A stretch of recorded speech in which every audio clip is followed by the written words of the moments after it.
Hey everybody, welcome to a special video that I'm making just to talk about Marvel Champions. I think the greatest thing that Marvel Champions has that keeps bringing me back is cooperative play. So many wonderful games right now get all of the gamers to group up together to defeat the baddie. And in this game, there's nothing more cinematic and emotional than trying to defeat a really tough villain. And you can't have a good hero without having a strong, clever mastermind of a villain. And so you want your heroes to outthink or outsmart the villain. And in Marvel Champions, you definitely have to bring your A game. So essentially, in Marvel Champions, your heroes are trying to defeat a particular villain, and there are side schemes that the villain is doing to kind of distract us and to take our attention away from attacking them directly. Which is one way the heroes lose, is if the main scheme has way too much scheming on it, because we just let the villains scheme and scheme and scheme. It makes so much sense thematically. So we want to prevent the villains from scheming too much, but we also want to attack the villain. Almost every villain that I've played so far moves into a phase 2. So if you defeat the villain once, you reveal the card underneath it, and then you have to essentially do it again, a little bit longer, a little bit harder, and there's some new catch. The villain throws something your way. I like that the game is kind of divided into these two parts. You work really hard to just defeat the 40-something hit points in the first one, and you're like, what, I gotta do it again, and now with 50 hit points? As heroes, you've got to build your alliance and bring those allies out when you can, and get your punches in when you have the strength. In the very beginning, every player is going to get this player phase reference, the villain phase reference. Read this card, follow it through every single time. You're not going to miss a step. This game is, for the most part, pretty straightforward. This game is not really fiddly. There are, bits. These are the markers you put to thwart. This is your health whenever you're attacking minions or whenever your allies take damage. These are markers when you play certain cards that have a countdown. But that's it. It's your cards. It's these 3 modifier cards, your hit point counter, and then a couple little bits. I like how in the player phase, every hero gets to do their entire turn before the villains go. I think that's great because you can really talk to each other, figure out what everyone's up to, plan your turn so that the villains don't interrupt inside of the player actions in the hero's turn. There's a wonderful mechanism with your hero in that you can do one of these side actions, but then you have to exhaust your card. So you can thwart, attack, or defend based on that particular number that's inside of the punch. And you can also do this bonus action at the bottom. And the same thing is shown on the alter ego side. There's a special text down here, but on the alter ego side, there's always a recover. So when you are your alter ego, you can gain those hit points back that you've lost from getting some punches while you're the superhero. So when a hero plays their turn, they essentially get to play cards from their hand, and there is a cost in the top right corner, and then you pay for that in the bottom right corner of other cards. There's just this wonderful strategy of, am I keeping a particular card because I want to use it? The ability is so good. Or do I want to use it as a resource and just discard it to my discard pile? There are a set of basic cards that every player gets to pick from, and those are gray cards that they can add to their deck. Those basic cards are going to give them support, events, basic allies, and then just double resources, which can be really helpful when you're trying to buy those expensive cards. The game comes with 4 different specialized generic cards that you can add to any hero deck in addition to their unique cards. And those are aggression, leadership, protection, and justice. So when I played She-Hulk, I added the aggression cards along with some of those basic cards.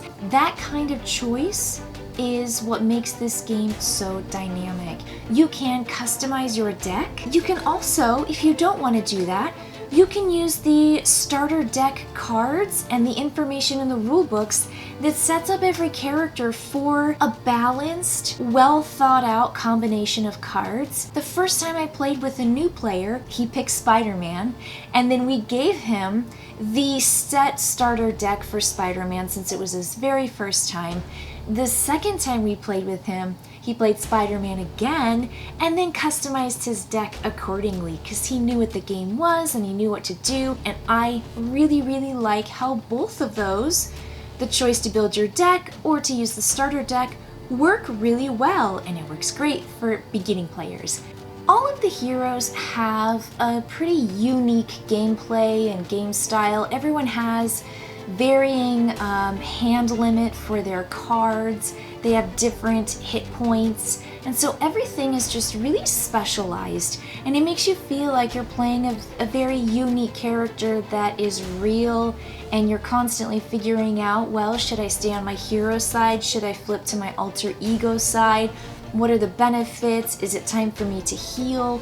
Can I risk putting more, having the villain put more threat tokens out on the scheme? If I stay on my hero side, they're gonna punch me and I gotta take that. Do I have any of my allies out on the board that can help me, that can maybe take some of that damage for me? I really like how that variety works, not just from play to play, when I change heroes from game to game, but also that dynamic of how they work together. I played She-Hulk with an aggression focus. It's really important for other characters in the game, so other players, to try to pick heroes that might have another strength that they can bring to the table to balance it out, where they're really strong in justice or they're strong in leadership or protection. That to me creates the best team. You want a dynamic team, however many people are playing in the game. Yet another thing I really appreciate about this game is that you can try out all of these heroes that you have been reading in comics and watching in the movies. I love a particular style of play, and if you've seen my Gloomhaven videos, you know that that is a meat shield. I'm a puncher. I love being big, and I love doing a lot of damage. And so I'll tell you first about She-Hulk and my experience playing She-Hulk. Her unique deck is wonderful for attack and defense. She is definitely not a thwarter, but boy is She-Hulk great at smashing. There is a card in the She-Hulk deck that does some massive amounts of damage if you play it at exactly the right time. I played Gamma Slam. To play Gamma Slam, you definitely have to strategize because She-Hulk can only draw up to 4 cards when she's the hero, and it takes 4 resources to play Gamma Slam. So that means you have to have double resource cards in your hand, or you have to have something that I played, which is the upgrade Focused Rage. And paired together with Gamma Slam, you want as much damage on She-Hulk as possible to then return the exact number of damage we won the game because I Gamma Slammed. So really exciting to be that player that just throws their arms down and it's the end of the game and the villain's dead. The thing I appreciate about Iron Man's specialized deck is that he is not Iron Man at the start. And if we remember all the way back to the very first Iron Man movie, he has to build his suit and it takes time and then he becomes Iron Man. And that's exactly what you get to do in this game. You have to collect those upgrades, build them one by one, and then slowly become stronger and stronger until on your turn, you are doing massive amounts of damage. You're pairing it with the aerial trait because Iron Man can fly, and you turn into such a badass. I mean, it's awesome. When you become Tony Stark as the alter ego, your benefit is to look through your deck, hunting for all of those upgrades that you need when you transform back into your hero side of Iron Man.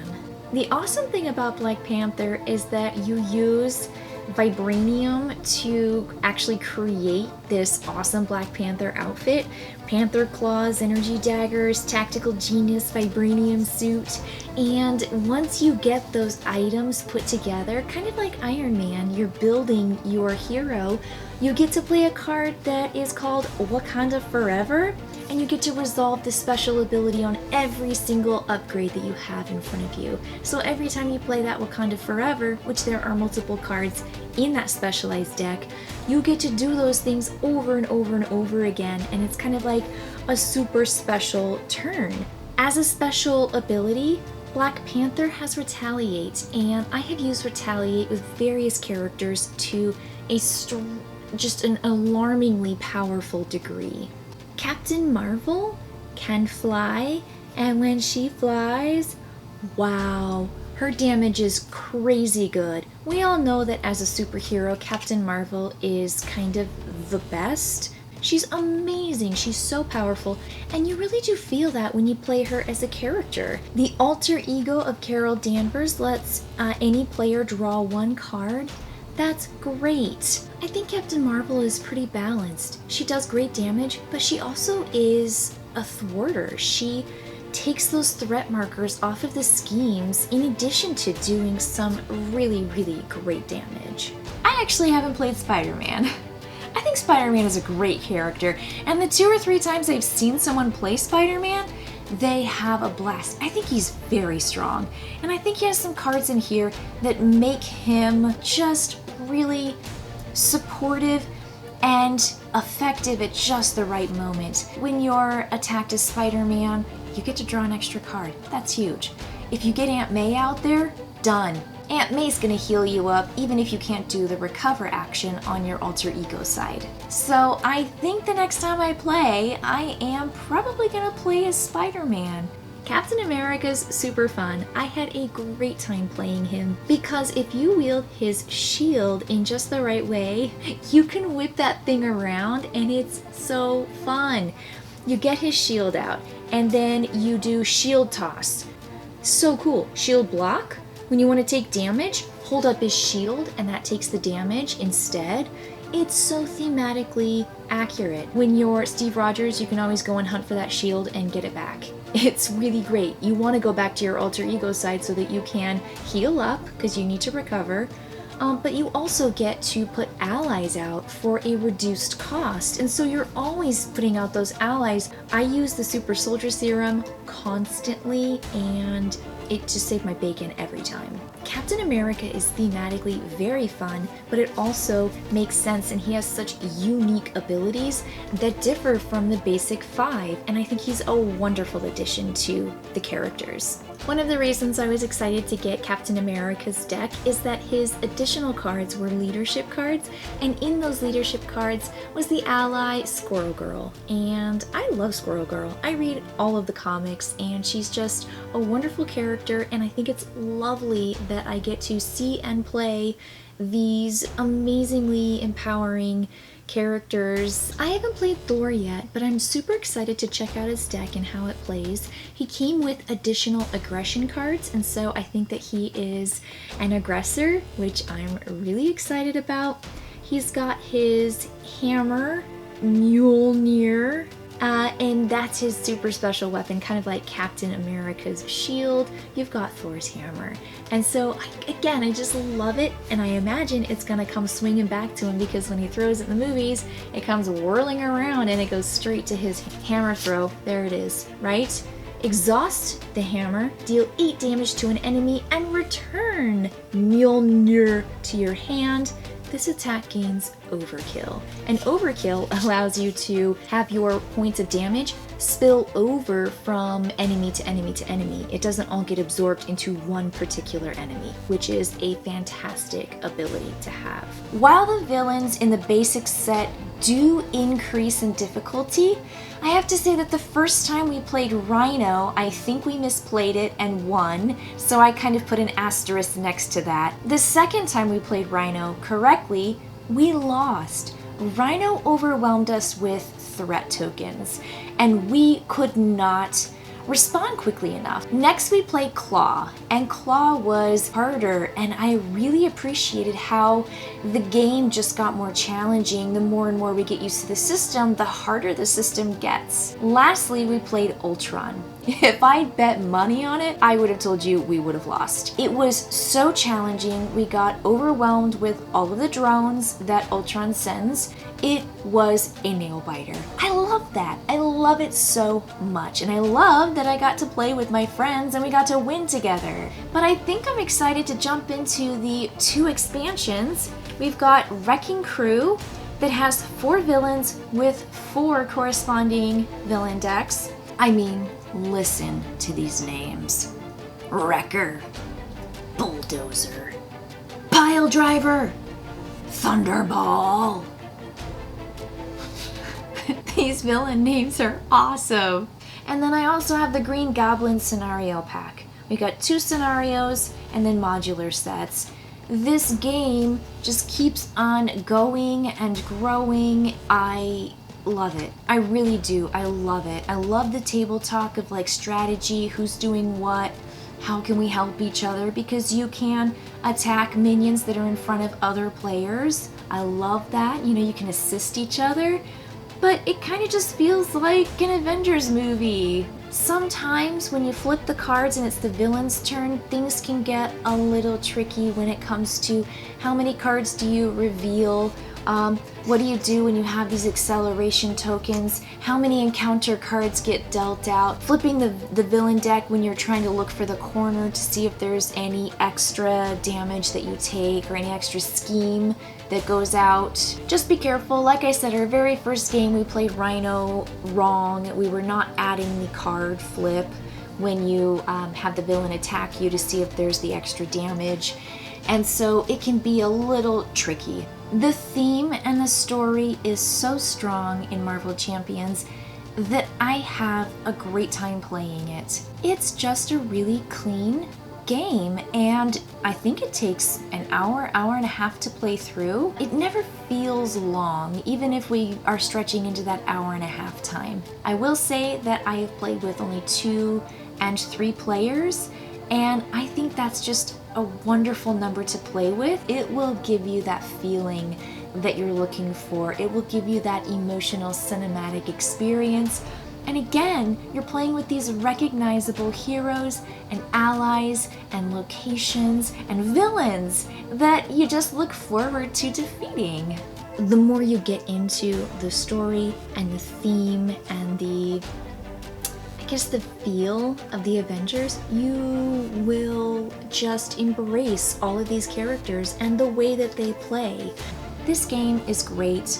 And again, I'm loving all of the characters, I'm loving the dynamic, and I'm loving playing with my friends and having a great cinematic night. I cannot express enough how fun and exciting and joyful this game is.